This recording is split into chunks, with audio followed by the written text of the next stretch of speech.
الذي لا إله إلا هو الحي القيوم وأتوب إليه. أعوذ بالله من الشيطان الرجيم. بسم الله سبحان الله والحمد لله ولا إله إلا الله والله أكبر ولا حول ولا قوة إلا بالله العلي العظيم العزيز العليم عدد كل حرف كتب ويكتب أبد الآبدين ودهر الداهرين. الحمد لله الذي هدانا لهذا وما كنا لنهتدي لولا أن هدانا الله. أشهد أن لا إله إلا الله وحده لا شريك له وأشهد أن محمدا عبده ورسوله. رب اشرح لي صدري ويسر لي أمري واحلل عقدة من لساني يفقه قولي. آمين رب العالمين. قال المصنف رحمه الله. Kat mana kita berhenti?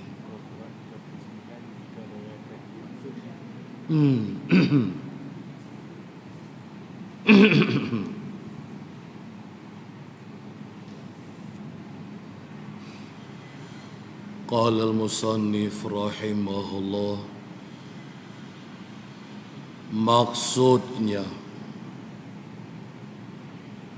Maksud hadis ini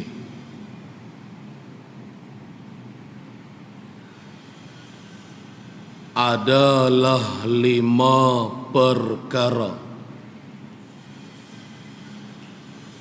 kelebihan yang diberikan kepada Nabi Muhammad yang tidak diberikan kepada nabi-nabi yang dahulu. Jadi maksud hadis ini yang kita baca tempoh hari ada 5 perkara. Allah Ta'ala kurniakan kepada baginda Rasul sallallahu alaihi wasallam secara khususiyah, secara tertentu kepada baginda Nabi Muhammad sahaja. Yang mana 5 perkara ini tidak pernah pun sebelumnya diberikan, dikurniakan oleh Allah kepada nabi-nabi yang terdahulu. Hanya dikurniakan kepada baginda Rasul sallallahu alaihi wasallam sahaja. Baik, 5 perkara tersebut, yang pertama ialah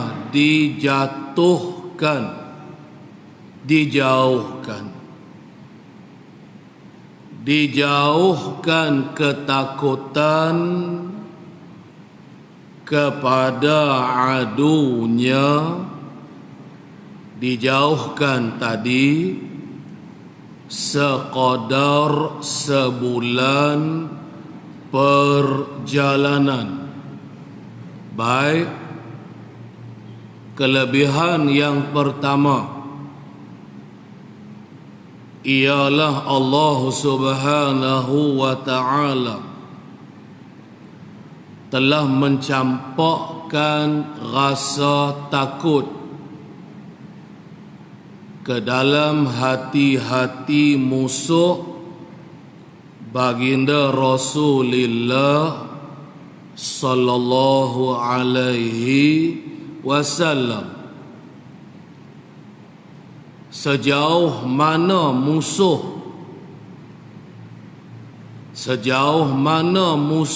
baginda Rasul itu berada, sejauh sebulan perjalanan.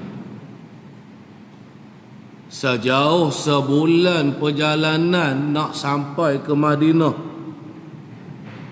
apabila musuh-musuh, yakni golongan-golongan kafir, mengetahui, sampai berita kepada mereka bahawasanya baginda Rasulullah sedang sediakan sahabat-sahabatnya untuk melancarkan peperangan jihad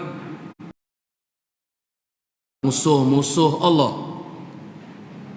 Sejauh sebulan perjalanan musuh tu berada. Apabila mereka tahu sahaja umat Islam akan berperang, akan melanggar, akan melancarkan peperangan terhadap mereka, mereka danlah dah rasa takut. Dan ni depa hak duduk di kampung depa nu sebulan lagi baru nak sampai, tapi dah datang berita kepada mereka bahwasanya umat Islam akan menentang, akan berjihad fi sabilillah. Depa ni takut terketak dah, tak ada nak perang lagi, kalah dah. Tu maksud dia. Jadi maksudnya apa? Salah satu daripada tentera Allah ialah perasaan takut yang Allah Ta'ala tahu campak bubuh dalam hati golongan orang-orang kafir. Itulah istimewanya baginda Rasulullah sallallahu alaihi wasallam. Baik, itu yang pertama. Seperti mana kita dah baca hadis ini tempoh hari Kemudian yang kedua ialah bumi ini dijadikan masjid. Yang kedua, kelebihan yang kedua.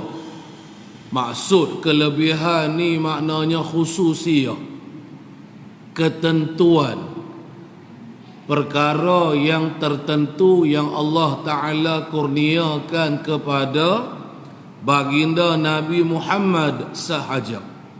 Nabi-nabi yang sebelumnya tak ada ni 5 perkara ni. Baiklah, yang kedua,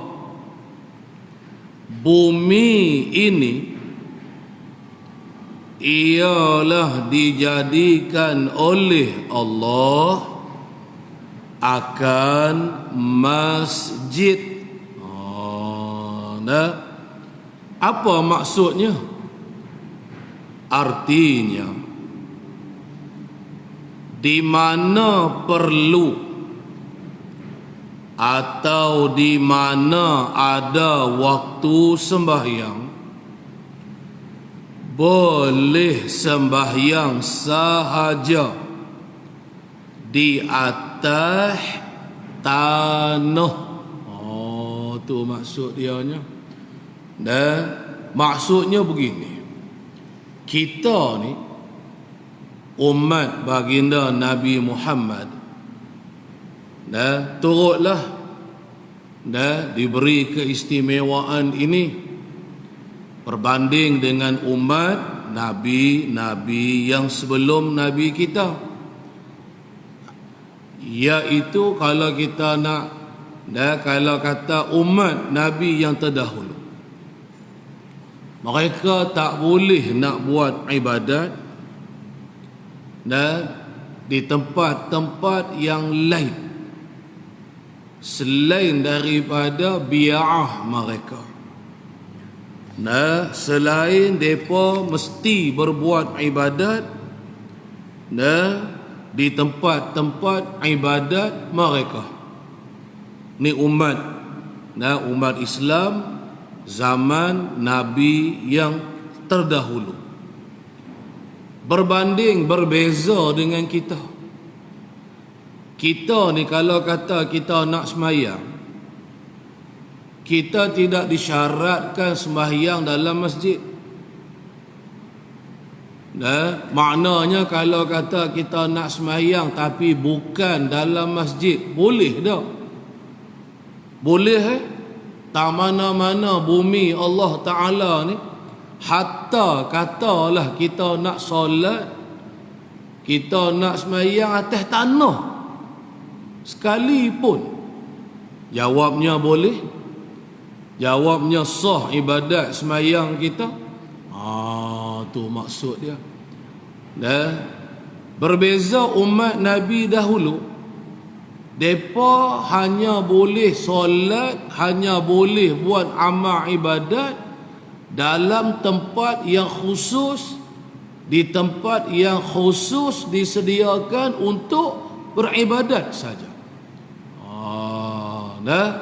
Kalau kata nak buat ibadat dalam rumah ke, nak buat ibadat di mana-mana lah, selain daripada tempat bi'ah mereka, kan bi'ah ni kita kata kalau hari ni lah, puak-puak kafir hari ni tempat ibadat mereka gereja tu, kan? Tapi bukanlah dulunya umat Islam buat ibadat dalam gereja, tapi nama panggilan tu, tempat dia, kan? Bahasa Arabnya dipanggil bi'ah, kan? Kalau terjemah ke bahasa Melayu kita ni dia panggil gereja.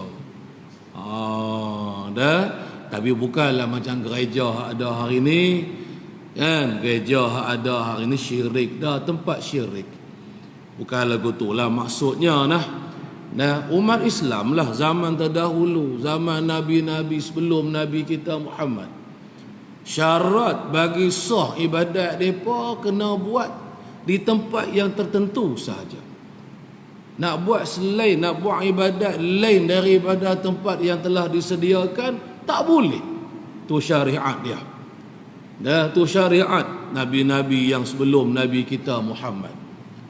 Tapi berbezalah syariat nabi kita Muhammad. Istimewanya buatlah ibadat di mana pun. Tapi yang terbaik, yang nombor satu dalam masjid lah. Itu yang terbaik. Nombor satu sekali kita buat ibadat, semayangnya sebagainya lah, ialah di dalam masjid. Tapi tidak menjadi syarat. Contohnya semayang, adakah disyaratkan bagi sah semayang kita kena semayang dalam masjid? Kalau semayang lain daripada masjid tak sah semayang kita, lagu tu ke? Tak. Tu maksud dia. Itu maksud ya al-musannif nak sebut kepada kita ni. Baik. Lepas tu sambung lagi. Juga kalau tidak ada ayat atau tidak boleh memakainya ayam kerana uzur, boleh berpindah kepada tanah yang kita panggil tayammum. Kemudiannya lagi, juga kalau tidak ada ayam Ini lagi syariat Nabi kita. Ibadat tayamum ni khususiyah syariat Nabi kita sallallahu alaihi wasallam. Jadi katanya al-musannif juga kalau tak ada ayat kita nak bertaharah, contohnya kita nak berwuduk tetapi tak ada ayat, kan, katalah ayat kering, kemarau, hujan tak turun, contohnya. Baik, lepas tu ataupun tidak boleh memakainya tu ayat kerana uzur, contohnya sakit. Ayatnya ada tapi nak berwuduk tak boleh. Sebabnya sakit lah. Kan, sakit yang maknanya dia tak boleh menggunakan ayat untuk berwuduk ataupun untuk mandi hadasnya. Kalau lagu tu boleh sembah, mana dia? Boleh berpindah kepada tanah, yakni tayammum. Inilah tajuk yang kita duk belajar pada hari ini, iaitu berkenaan dengan tayammum. Kan, tayammum ni alat untuk kita bertayamumnya ialah tanah, yakni debu tanah. Semestinya tanah tu kena kering lah, kan, kalau tidak nak main mana debu, kan, tu pergi tempek hak basah tu, pergi tempek selut orang panggil. Jadi dia perlulah debu tanah. Itulah alat untuk kita bertayamum, kan, ganti daripada ayat. Nanti kita akan belajar bagaimana pula kaifiat ataupun cara kita nak bertayamum. Alat bertayamum ialah tanah, hanya tanah sahaja. Selain daripada debu tanah, kita tak boleh guna buat bertayamum. Mana nak tahu, nak pergi ambil, kan, tepung gandum enggak, dah cari habuk, cari debu, kan, pergi ayak debu tepung gandum tu, lepas tu pergi tayamum. Tak boleh lah, itu bukan tanah. Ataupun habuk ni, kan lekat kat dinding tu, habuk berabuk tu, kan. Habuk ialah bukan tanah. Tidak sah, tak memadai kita nak bertayamum dengan menggunakan habuk. Ikutlah habuk kayu ke, habuk apalah. Kecuali kalau debu tanah, itu tidak mengapa. Baik, itu maksud dia. Tak apalah, itu yang kedua. Kemudian yang ketiga, seterusnya, kelebihan khususiyah yang ketiga. 5 perkara ni diceritakan kepada kita oleh baginda Rasul, sebagai nak mensyukuri akan nikmat Allah Ta'ala, kurniaan Allah kepada baginda Rasul. Maka baginda Rasul menceritakan apakah dia nikmat yang Allah Ta'ala kurniakan kepada baginda Rasul, dan juga kepada kita umat ni sekalian, umatnya ni. Bukan atas jalan nak ujub. Baginda Rasul cerita kelebihan ini bukan di atas jalan kerana nak membesar diri, dak. Atas jalan ujub, ta'ajub juga bukan. Nabi kita tak ada kalau kata kita memuji, kan, seolah-olah kita panggil hak ni memuji diri sendiri. Dia 2 perkara kita kena faham dalam maksud memuji diri sendiri ni. Memuji diri sendiri ni maksudnya kita memuji apa nikmat yang telah Allah Ta'ala beri kurnia kepada kita.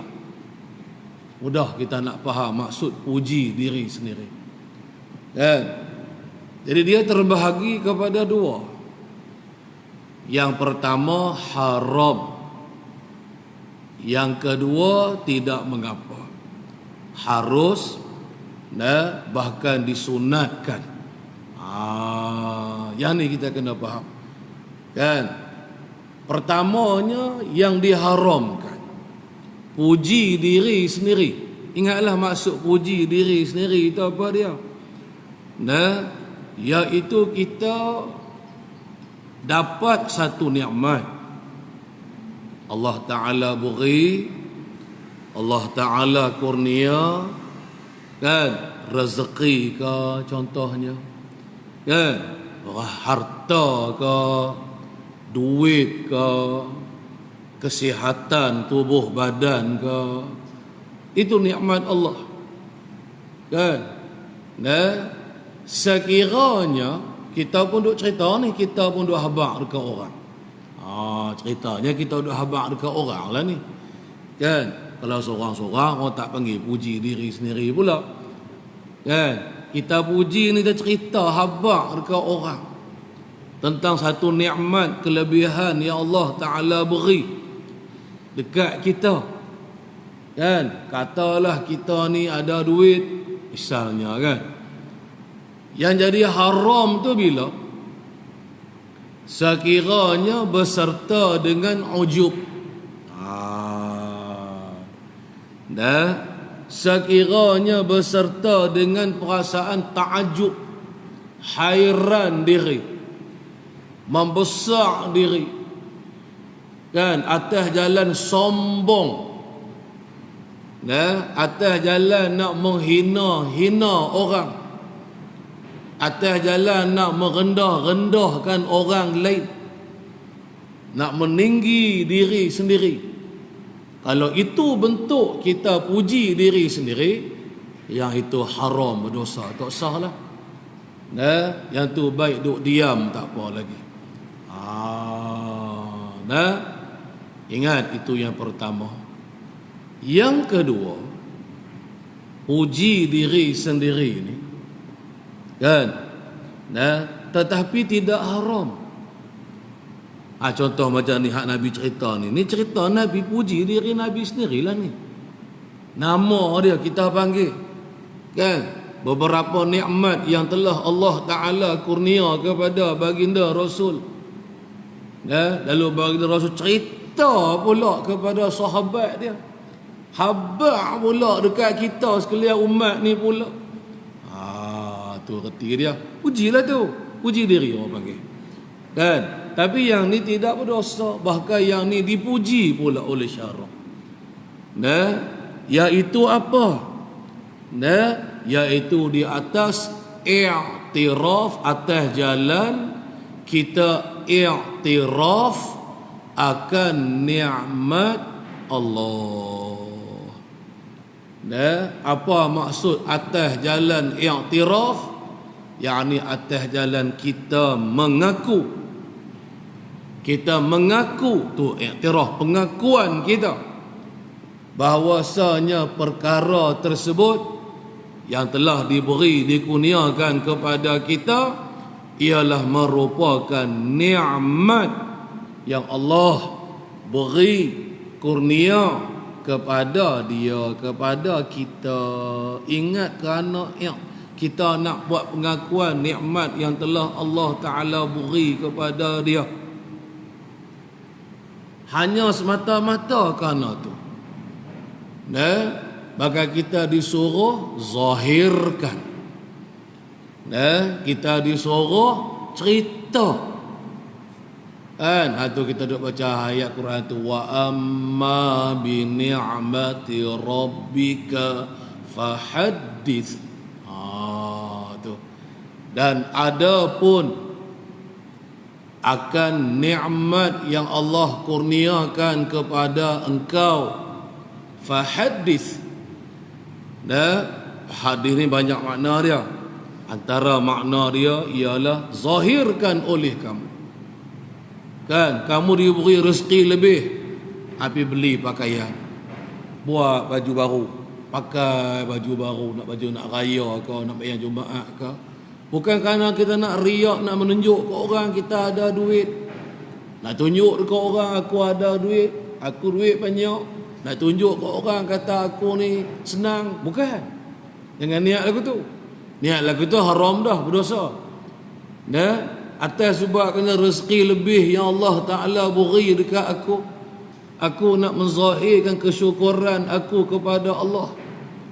Kan? Maka aku duit ni aku buat jubah ke, aku beli kain pelikat ke, aku buat baju Melayu ke, aku beli kepiah ke, misalnya. Kan? Aku beli jubah, aku beli baju kurung, aku beli kain telekong nak buat ibadat pada Allah. Hak baru. Kan? Mahal jugalah kalau kata hak baru ni. Kan? 100, 200 juga. Kan? Pasal kita nak menunjuk ke orang kata kita ada baju baru ke? Bukan. Jangan niat lagu tu. Niat lagu tu dah jadi ujub, dah jadi riak. Sekejap lagi dia pergi takabur pula. Yang tu yang haramnya. Jadi kita nak menzahirkan kegembiraan kita kepada Allah. Kita nak menunjukkan kesyukuran kita kepada Allah atas nikmat yang Allah beri kepada kita. Kan? Maka kita zahir. Ataupun kita bercerita, contoh yang hadis kita mengaji ini, baginda Rasul habaq dekat kita. Tuhan Allah Ta'ala beri kan kelebihan kepada Nabi, kan, berbanding dengan nabi-nabi yang lain, bukan sebab kerana atas jalan ujub, takabur, riak, tidak. Kalau yang itu dipuji. Ingat tu. Tetapi kalau kita tak mampu nak jaga hati, takutnya saat lagi kita cerita habaq dekat orang, kan, saat lagi terkelecoh pula. Kan, saat lagi nak jadi ujub lah, nak jadi riak lah, nak jadi takabur lah. Kalau lagu tu afdal sembunyikan.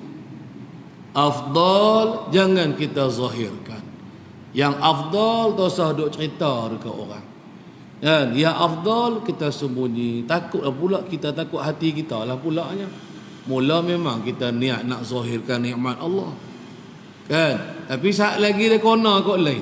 Saat lagi tiba-tiba nak jadi riak pula. Nak jadi ujub pula, daripada mulanya disunatkan, tiba-tiba jadi berdosa pula. Kan? Kalau lagu tu tak sah. Ingatlah tu. Ini tajuk tazkiyah. Tazkiyatun nafsi dia panggil. Nak membersihkan diri, nak cucikan diri, atau bahasa lain lah. Kan? Nak memuji diri sendiri. Ya, selalunya kita selalu terjemah puji diri sendiri dengan mana angkit diri sendiri.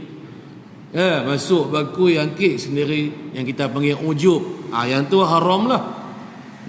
Tapi satu lagi yang kita sebut tadi, atas jalan kerana kita nak tunjukkan kesyukuran hati diri kita kepada Allah, kan? Maka kita zahirkan.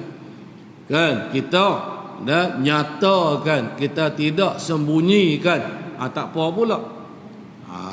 Gitulah nak faham maksud dia ni. Baik, itu yang kedua. Kemudian yang ketiga, bermula kelebihan yang ketiga ialah harta rampasan peperangan halal baginya, yakni bagi Nabi Muhammad. Harta rampasan perang, ghanimah bahasa Arabnya. Kan? Bahasa Melayu kita panggil harta rampasan perang. Berbeza dengan nabi-nabi sebelum Nabi kita Muhammad. Tak boleh ambil harta ghanimah. Kalau berperang antara orang Islam dengan orang kafir, kan, lalu menang peperangan, dapatlah harta ghanimah, siapa pun tak boleh ambil. Nabi pun tak boleh ambil, orang yang berjihad tu pun tak boleh ambil.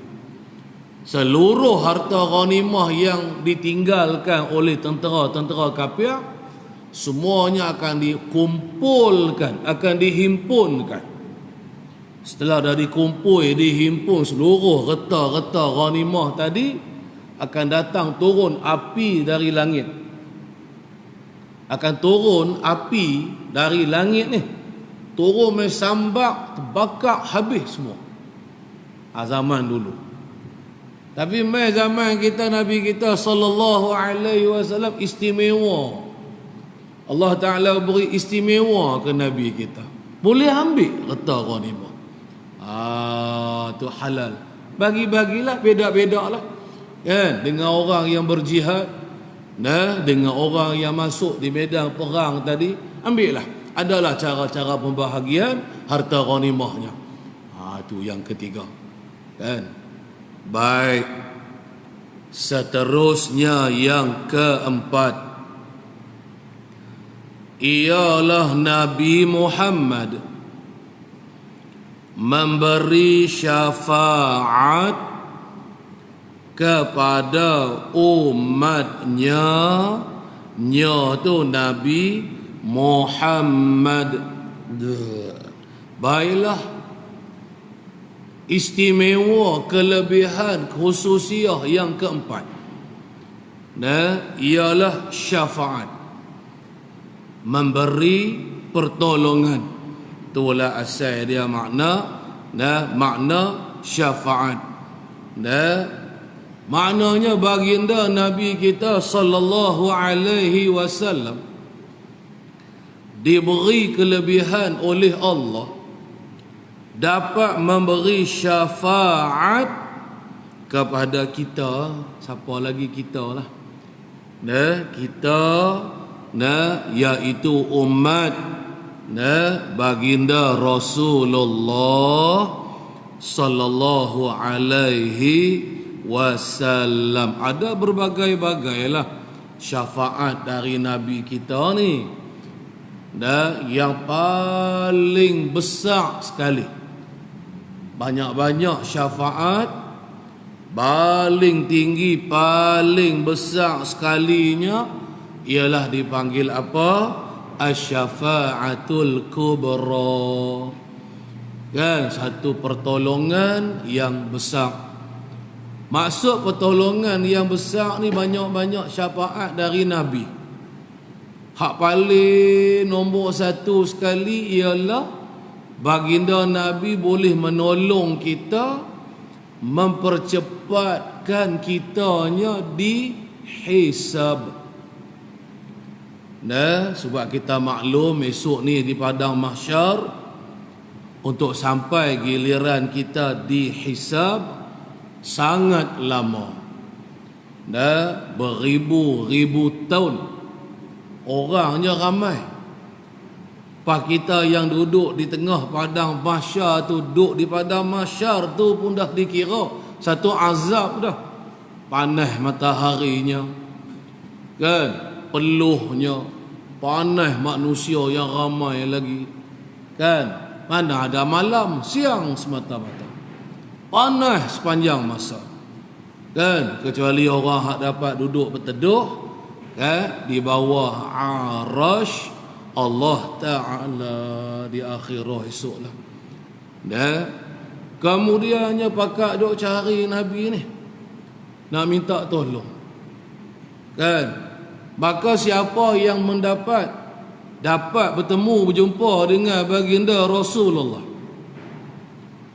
permintaan dia, permintaan kitanya ialah, ya Rasulullah, isfa', beri syafaatlah olehmu ya Rasulullah akan aku. Isfa', beri syafaatlah olehmu ya Rasulullah akan aku. Tolonglah, minta tolong dengan Rasul. Rasul ni orang hak sangat sayang ke umat dia, kan? Maka baginda Rasul dengan bersegera, kan, menolong dan berdoa minta kepada Allah, kan? Akhirnya permintaan Rasulullah dimakbul Allah. Kan nak sampai masa kita berapa lama lagi kan untuk dihisab, kan maka dapat kita dengan segera dan dihisab. Itu yang dimaksudkan dengan asy-syafa'atul kubra. Kemudian ada banyak lagi lah kan, ditolong kita dapat masuk dalam syurga kan. Baginda Rasulullah diizinkan Allah membatalkan akan hukuman Allah. Allah jatuh hukum dah si fulan ni masuk neraka. Lalu baginda Rasul diizin Allah untuk boleh seolah-olah kita kata membatalkan hukuman Allah, masuk ke syurga. Allah Ta'ala makbul perkenankan pertolongan daripada baginda Rasul. Inilah contoh syafaat esok-esok ni kan. Ini yang last, yang terakhir lah ni. Kalau dak pun dak dah lah kan. Itu peluang terakhir untuk kita boleh dapat masuk syurga. Itu maksud dia syafaat ni. Baik, itu yang keempat, khususiah syafaatul kubra ni hanya ada pada diri Nabi kita seorang. Yang terakhir, yang kelima, ialah nabi-nabi yang dahulu, ialah diutus buat kaumnya sahaja. Nabi-nabi yang terdahulu sebelum dari Nabi kita Muhammad hanya diutuskan kepada kaumnya sahaja, tidak kepada semua umat manusia. Kepada kaum dia aja, puak dia ya.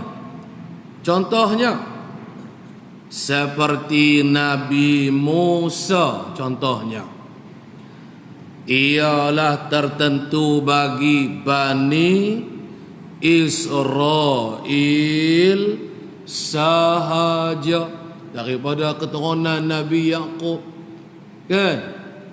Bani Israel ni jadi khususiah kepada Bani Israel je. Padahal manusia bukan kabilah Bani Israel saja. Zaman tu pun banyak lagi, ramai lagi manusia daripada kabilah-kabilah yang lain. Antaranya ialah Bani Israel. Kemudian Nabi Musa ni memang Rasulullah, tapi umum kepada seluruh umat manusia ketika itu ke? Tidak. Hanya tertentu kepada Bani Israel. Umat manusia yang lain tak jadi Rasul. Nabi Musa tak jadi Rasul kepada mereka. Tak diutuskan oleh Allah kepada seluruh umat manusia. Berbeza Nabi kita. Nabi kita seorang ya, hak kafah, umum kepada seluruh manusia. Aneh. Katanya Al-Musannif, tetapi Nabi Muhammad ialah dibangkitkan, yakni diutus kepada sekalian manusia. Adapun Nabi kita sallallahu alaihi wasallam kan dibangkit, yakni dilantik menjadi rasul oleh Allah dan suruh menyampaikan akan wahyu firman Allah kepada siapa? Kepada bangsa Arab saja ke? Atau kepada kaum Nabi kita iaitu kaum Quraisy saja ke? Atau lagu mana? Diutuskan kepada semua manusia. Tak kiralah kabilah apa, tak kiralah bangsa apa, Arab ke, Cina ke, orang putih ke, Melayu ke, India ke, hang apa bangsa pun kan, semuanya menjadi umat Nabi Muhammad sallallahu alaihi wasallam. Yang pertama dipanggil ummatul ummatud da'wah ai da'wati Rasulillah sallallahu alaihi wasallam, iaitulah seluruh umat ni masuk di dalam dakwah baginda Rasulullah. Rasulullah mengajak beriman kepada Allah, semua manusia mesti beriman kepada Allah, tak ada kecuali. Seluruh umat manusia baginda Rasul mengajak beriman dengan baginda Nabi, kerasulan baginda Rasul, baginda Nabi. Semua kita kena akui, kena i'tiqad bahawasanya juga Nabi Muhammad ialah Rasulullah, tak ada kecuali siapa-siapa. Kalau sesiapa yang enggan, yang ingkar, maka namanya kafir ataupun musyrik. Kan? Kepada mereka yang menyahut seruan dakwah Rasul dipanggil ummatul ijabah, ai ijabati dakwah. Sesiapa yang menerima dakwah baginda Rasul, ajakkan baginda Rasul supaya kita beriman kepada Allah, kepada Rasul dan sebagainya, maka kita dipanggil namanya umat ijabah. Nama dia ialah umat Nabi Muhammad yang memperkenankan akan dakwah baginda Rasul sallallahu alaihi wasallam. Ahli syurga lah, berimanlah mereka-mereka yang menyahut dakwah Rasul. Yang tidak, yang enggan, yang tak mau menyahut, tak mau mengaku, mereka tu kufur. Tu je lah maksud dia, kan, sampai hari kiamat. Walaupun baginda Rasulullah telah wafat, tetapi kerasulan baginda Rasul tidak hilang. Walaupun baginda Rasulullah dan telah wafat, tetapi baginda Rasul Nabi kita Muhammad tetap Rasulullah sampai kiamat. Dengan dalil mukjizat Rasul masih lagi ada. Dia apabila kata ada Rasul, maka bersama dengan Rasul tersebut disokong dengan mukjizat, menguatkan kata dia ialah Rasulullah. Apa mukjizat Nabi yang sehingga hari ini masih lagi wujud? Iaitu Al-Quran, kalamullah. Itu mukjizatnya tu. Antara mukjizat Nabi kita yang paling besar Al-Quran. Maka Al-Quran mengesahkan bahawasanya Nabi Muhammad itu ialah Rasulullah. Contohnya firman Allah, Muhammadur Rasulullah. Dalam Quran ada cerita pula ni, kan? Jadi tak betul kalau kita kata Nabi Muhammad bukan Rasul. Dia hanya Rasul ketika hidup saja. Selepas dah wafat tak menjadi Rasulullah lagi. Dah salah mendapat tu. Sebab tu apabila mengucap, mesti selepas dari mengucap kalimah yang pertama, syahadah yang pertama, mesti sambung dengan wa asyhadu anna Muhammadar Rasulullah. Kan? Walaupun baginda telah wafat, tapi baginda Rasul masih tetap lagi Rasulullah sampai bila-bila. Ni perkara kita kena faham, kena ingatlah benda-benda ni. Baik, kita berhenti setakat tu dulu. Hari ni petang ni kita baca sikit ya. Nak kena pergi buka kenduri lagi. Tak ada lagi. InsyaAllah lah bulan depan kita sambung lagi. Kita tak sibuk dengan kenduri. Jadi kita berhentilah pada kata hadis kita yang kedua. Wa an Ammar ibn Yasir radhiyallahu anhu qal ila akhirih. Wallahu subhanahu wa ta'ala a'lam. Wallahu a'lam ay alim. InsyaAllah ada apa-apa soalan nak tanya.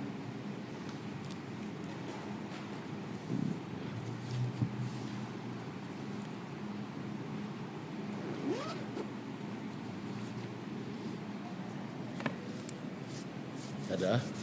A'udzu billahi minasyaitonir rajim. Bismillahirrahmanirrahim. Alhamdulillahi rabbil alamin. Wassalatu wassalamu ala sayyidina Muhammad wa ala alihi wa sahbihi ajma'in.